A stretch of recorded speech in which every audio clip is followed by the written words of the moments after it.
जी हाँ, स्वागत है आप सभी लोगों का एक बार फिर से आपकी इस चैनल जी के एग्जाम्स में। आज हमारा है लेक्चर नंबर 3 और पढ़ रहे हैं हम कॉन्स्टिट्यूशनल हिस्ट्री ऑफ इंडिया, जो पॉलिटी की सीरीज फॉर कॉम्पिटिटिव एग्जाम्स चल रही है, उसका लेक्चर नंबर 3। अभी तक हमने जो पढ़ा वो पढ़ा रेगुलेटिंग एक्ट ऑफ 1773। उसके पहले मैंने थोड़ी सी आपको इन्फॉर्मेशन दे दी, और उसके बाद हमने पढ़ा अमेंडिंग एक्ट ऑफ 1781। उसके बाद आज हम जो पढ़ने जा रहे हैं वो पिट्स इंडिया एक्ट और अमेंडिंग एक्ट, मतलब पिट्स इंडिया एक्ट जो पढ़ने जा रहे हैं। उसके बाद हम पढ़ेंगे एक्ट ऑफ 1786, एक्ट ऑफ 1786। ये तीन एक्ट जो है आपको इसी तरीके से याद रखने हैं। 81 यहाँ पर 1781, 1784 और 1786, ये तीन एक्ट जो थे वो बीच में आ गए। यहाँ पर 20 सालों का एक्ट बना था ना 1773 से लेकर, अब कब बनना चाहिए था दूसरा एक्ट? 1793 में। इसी तरीके से आपको ये याद रहेगा, 1793 में एक्ट बनना चाहिए, लेकिन 1793 से पहले ही हमने, देखो आप यहाँ पर अगर देखोगे 1793 से पहले इनको तीन एक्ट्स लाने पड़े। 1781, 84, 86, 81, 46, 146, 80, 80, 80 याद रहेगा। इस तरीके से आपको ये याद करना है। तो यहाँ पर हमने 1773 के बारे में थोड़ा सा रिवीजन करूंगा। 20 साल का एक्सटेंशन मिला, मोनोपोली एक्सटेंशन मिला। दूसरा पॉइंट हमने ये बोला कि governor general Lord Warren Hastings को बनाया गया गवर्नर जनरल ऑफ बंगाल। तो तीसरा पॉइंट जो हमने बताया कि court of 24 court of directors जो थे, कोर्ट ऑफ डायरेक्टर्स के लिए इलेक्शन 4 सालों के बाद इलेक्शन करवाए गए। ये तीन। इसके अलावा चौथा पॉइंट जो हमने बोला कि गवर्नर जनरल ऑफ बंगाल के सबऑर्डिनेट बनाए गए गवर्नर ऑफ मद्रास और बॉम्बे। उसके अलावा हमने क्या कहा कि सुप्रीम कोर्ट का एस्टैब्लिश किया गया 1774 में। तो ये चार चीजें आपको रेगुलेटिंग एक्ट ऑफ 1773 में याद रखनी है। और इसके अलावा एक नाम याद रखना है, वेरन हेस्टिंग्स। वेरन हेस्टिंग्स 1772 से लेकर 1785 तक आपको याद रखने हैं। तो ये चीज़ हमने कल पढ़ा। तो दूसरा इसमें हमने एक और चीज़ पढ़ा कि जो इम्पोर्टेंट है कि 4+1 का एक स्ट्रक्चरल बॉडी बनाई गई, एडवाइसिव बॉडी बनाई, उसको नाम दिया गया गवर्नर जनरल इन काउंसिल के नाम से। तो वो बनाई गई। अब 1781 में क्या कहा कि सुप्रीम कोर्ट क्वेश्चन नहीं कर सकता है, किसको? गवर्नर जनरल इन काउंसिल को।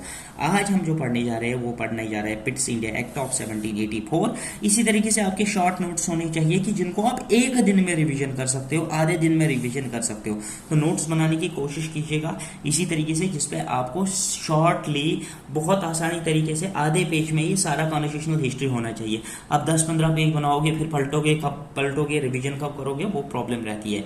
एक बार पढ़ो 100 बार रिवीजन करो, वो बेस्ट है, न कि 100 बार पढ़ो फिर एक बार भी रिवीजन नहीं करोगे तो फायदा ही नहीं है। तो यहाँ पर रिवीजन की जरूरत है आप सभी लोगों को, तो रिवीजन करते जाइए, आपको बहुत ज्यादा फायदा होगा। तो आप पिट्स इंडिया एक्ट की अगर बात करेंगे, पिट्स इंडिया एक्ट ऑफ 1784 की अगर बात करेंगे, तो इसके अंदर कौन कौन से प्रोविजन, कौन कौन से चेंजेस लाए गए। तो एक नंबर 1 की बात अगर करेंगे तो ये जो आपका इसमें क्या किया गया कि इसमें देखो क्या किया गया, इसमें एक और चीज आ गया, इसमें एक बोर्ड ऑफ कंट्रोल, जैसे यहां पर कोर्ट ऑफ डायरेक्टर्स था ना, इसी तरीके से एक बोर्ड ऑफ कंट्रोल बनाया गया, बोर्ड ऑफ कंट्रोल।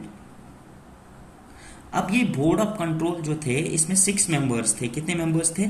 2+4 के स्ट्रक्चर में। अब ये जो 2 जो थे वो कैबिनेट मिनिस्टर, पार्लियामेंट के मिनिस्टर्स थे, कैबिनेट मिनिस्टर्स थे, वहां के ही इंग्लैंड के कैबिनेट मिनिस्टर्स 2 थे, और 4 जो थे members of privy council, members of privy council. ठीक है, ये चीज आपको समझ में आ गई। इसमें एक और बॉडी बनाई गई, ये कोर्ट ऑफ डायरेक्टर्स तो हमारे पास पहले से था, लेकिन बोर्ड ऑफ कंट्रोल बनाया गया। बोर्ड ऑफ कंट्रोल में कितने मेंबर्स थे टोटल? बेटा 6 मेंबर्स थे, 2+4 की सूरत में। उसमें पूछा जा सकता है कभी, अगर डीप क्वेश्चन पूछेगा कि बोर्ड ऑफ कंट्रोल जो पिट्स इंडिया एक्ट के अंतर्गत बनाया गया, उसमें 6 मेंबर्स थे, 4 मेंबर्स ऑफ प्रिवी काउंसिल थे, 2 मेंबर्स कौन से थे? वो क्या इंडियन थे, ब्रिटिश कैबिनेट से थे? तो आपको वहां पर ध्यान रखना है कि 2 मेंबर्स कैबिनेट मिनिस्टर्स थे इंग्लैंड के, मतलब ब्रिटिशर्स के ही पार्लियामेंट के 2 कैबिनेट मिनिस्टर्स थे।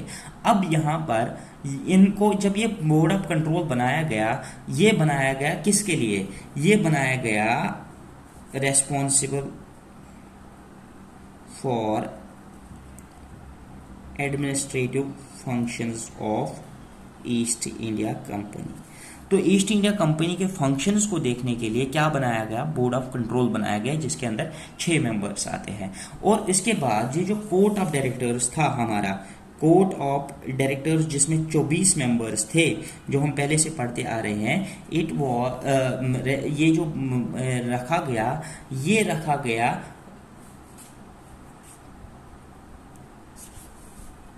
ट्रेड रिलेटेड फंक्शंस के लिए। ये ट्रेड या कॉमर्स, ट्रेड रिलेटेड फंक्शंस के लिए रखा गया।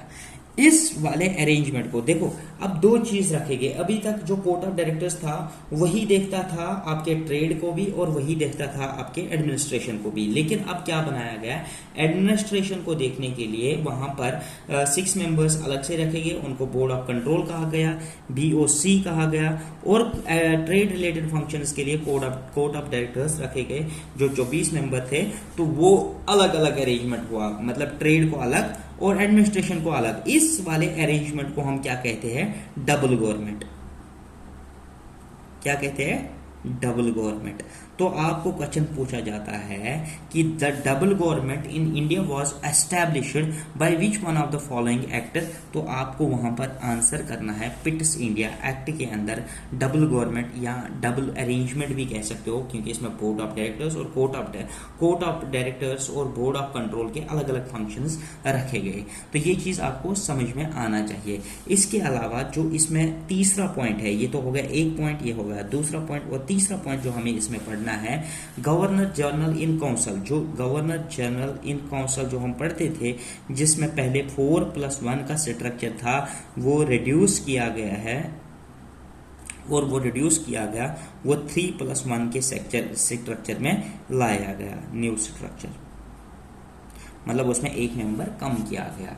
अब यहाँ पर आपने पूरी तरीके से ये पूरी तरीके से समझ लिया। तो यहाँ पर अब जो गवर्नर, चौथा पॉइंट आपको याद रखना है, हमने क्या कहा था कि जो चौथा पॉइंट इसमें है, गवर्नर ऑफ मद्रास और गवर्नर ऑफ बॉम्बे सबऑर्डिनेट किसको बनाएंगे, सबऑर्डिनेट किसको बनाए, गवर्नर जनरल ऑफ बंगाल को। ये तो हमने पहले भी पढ़ा था।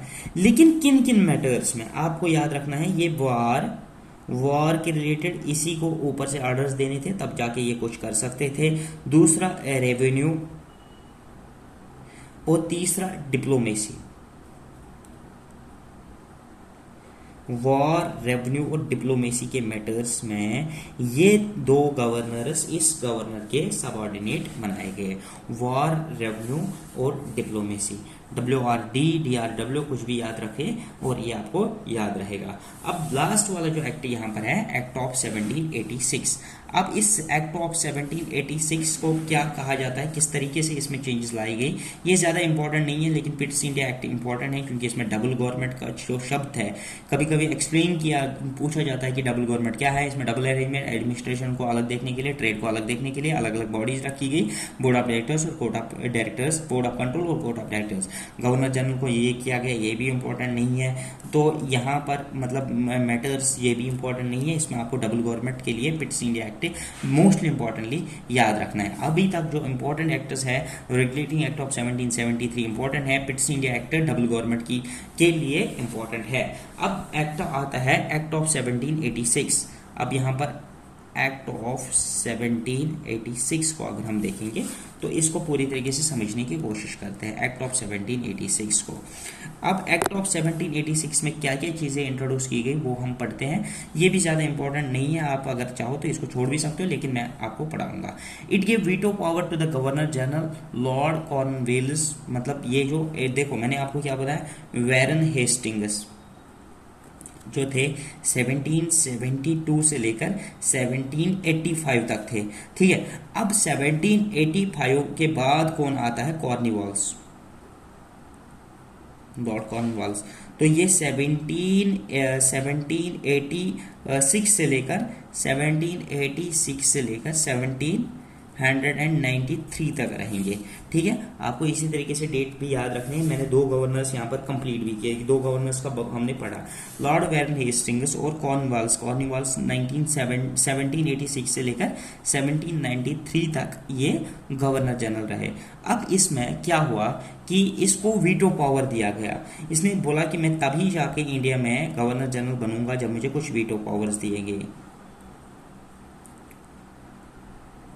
अब वीटो पावर्स के अंतर्गत क्या होता है, ये कोई भी फैसला अपनी मर्जी से ले सकता था, तो इसको वीटो पावर्स दिए गए। किस एक्ट के अंदर? Act of 1786। बहुत काबिल बंदा था ये लॉर्ड कॉर्नवाल्स, तो इसको आप इंपॉर्टेंटली अलग से भी अगर देखोगे तो इसको अलग से भी पढ़ लेना, क्योंकि he is most able person.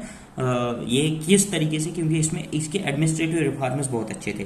तो यहाँ पर अगर हम देखेंगे कि ही वॉज तो इसके अलावा अगर हम देखेंगे तो ये इसको वीटो पावर आपको पूछा जाए तो 1786, और इसके अलावा कमांडर इन चीफ भी बनाया गया लॉर्ड कॉर्नवाल्स को, कमांडर इन चीफ भी बनाया गया। तो यहाँ पर हमने ये एक्ट खत्म किया। नेक्स्ट एक्ट में हम जब आएंगे, नेक्स्ट वीडियो में जब हम मिलेंगे तो उसमें हम देखो क्या करेंगे, चार्टर एक्ट ऑफ 1793,